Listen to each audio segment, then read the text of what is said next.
देवळा तालुक्यात गेल्या 4 ते 5 दिवसांपासून झालेल्या अतिवृष्टीमुळे शेतकऱ्यांचे मोठ्या प्रमाणात नुकसान झालेलं आहे। याबाबत उत्तर महाराष्ट्र न्यूज नेटवर्कने नुकतीच बातमी प्रसिद्ध केली होती। या बातमीचा प्रभाव तात्काळ दिसून आला असून प्रशासन आता हालचालीला लागलेला आहे। तालुका दंडाधिकारी यांच्या आदेशानुसार संपूर्ण तालुक्यात पंचनामा कार्यास सुरुवात करण्यात आलेली आहे। शासकीय कर्मचारी विविध गावांमध्ये जाऊन शेतकऱ्यांच्या बांधावर नुकसानीचे सर्वेक्षण करत आहेत। मटाणे तालुका देवळा येथे ग्रामविकास अधिकारी देविका ठाकरे आणि ग्रामपंचायत कर्मचारी यांनी शेतकऱ्यांच्या शेतांमध्ये जाऊन पिकांचे पंचनामे सुरू केले आहेत। दरम्यान आमदार डॉक्टर राहुलदादा आहेर यांनी स्वतः पुढाकार घेत काचणे, कनकापूर, खर्डे, भौर या गावांमध्ये भेट देऊन प्रत्यक्ष पाहणी केली। ते म्हणाले, माझ्या बळीराजाच्या चेहऱ्यावरचं दुःख बघून मन हेलावून गेलं। झालेल्या नुकसानीचे तात्काळ पंचनामे करून शेतकऱ्यांना मदत मिळावी यासाठी संबंधित विभागाला निर्देश दिले आहेत। मी बळीराजाच्या पाठीशी ठामपणे उभा असून प्रत्येक शेतकऱ्याला न्याय मिळवून देणं हीच माझी प्राथमिक जबाबदारी आहे। या भेटीत तहसीलदार मिलिंद कुलकर्णी, गटविकास अधिकारी थोरात, कृषी अधिकारी पाखरे, प्रमोद पाटील, भाजपा तालुका अध्यक्ष किशोर आहेर यांच्यासह शेतकरी मोठ्या संख्येने उपस्थित होते।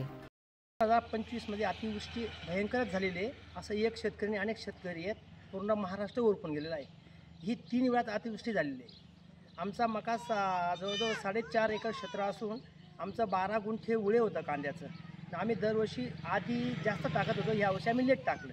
तर लेट टाकूनही आमचा काही फायदा झाला, पूर्ण आम्ही सडून गेलेलो आहे आणि साधारण 3-3.25 एकर मका आहे। आज पूर्णतः चक्काचूर आहे। आज आमची जर कंडिशन बघितली, आम्ही कसे हे वाहतो आहेत हे तुम्ही लाईव्ह बघायला पाहिजे आणि शासनापर्यंत ही आमची माहिती तुम्ही पोचवायला पाहिजे। नुसती माहितीच नाही, पोचून कार्यवाही पण झाली पाहिजे। ही अशी आमची प्रत्येक शेतकऱ्याची तळमळ आहे। ही माझी एकाची तळमळ नसून अख्खा महाराष्ट्रभर शेतकऱ्यांची तळमळ आहे।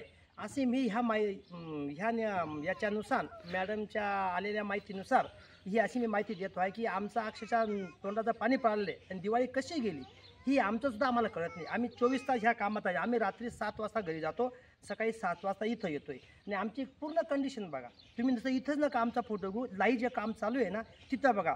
पूर्णतः काहीतरी आशेने आमचं आता आतोनात नुकसान झालं। आता आमचं 4 एकरमध्ये साधारण 22-23 रुपये क्विंटल मका जातोय।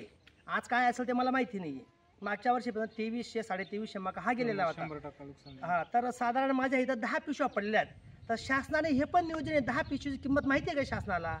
शासन कोणी ह्या मॅडम काय ना गेल्या का विचारलं का? ह्या मॅडमाने सांगायला पाहिजे काय रेट आहे तुमच्या दुकानात, दुसऱ्या दुकानात काय रेट आहे, असं मी त्यांना वैयक्तिक बोलू शकत नाही। शासनापर्यंत निरोप पोचवा मॅडमने, म्हणून मी असं तळमळीने बोलतोय। तर मनमानी कारभार चालू आहे। आम्हाला 2000 ते 1800 ते 1900 रुपये बॅगाप्रमाणे आज रेट दर किती वाढलेत। मी आता काल परवा पेपरला वाचलं, कुठतरी वाचलं की 300 ते 200 रुपये गोणीप्रमाणे जी आमची 17-18ला गोणी मिळत होती, आज 2000 रुपये DAPची गोण झालेली आहे। बाकीच्या गुन्हे काय वाढले हे मला माहिती नाही, फक्त हेडिंग वाचली मोबाईलमध्ये, यूट्यूबला आलेलं होतं, कुठे व्हॉट्सअपला माहिती आली ती विचारलं। उत्तर महाराष्ट्र न्यूज नेटवर्कसाठी प्रवीण आहेर, देवळा।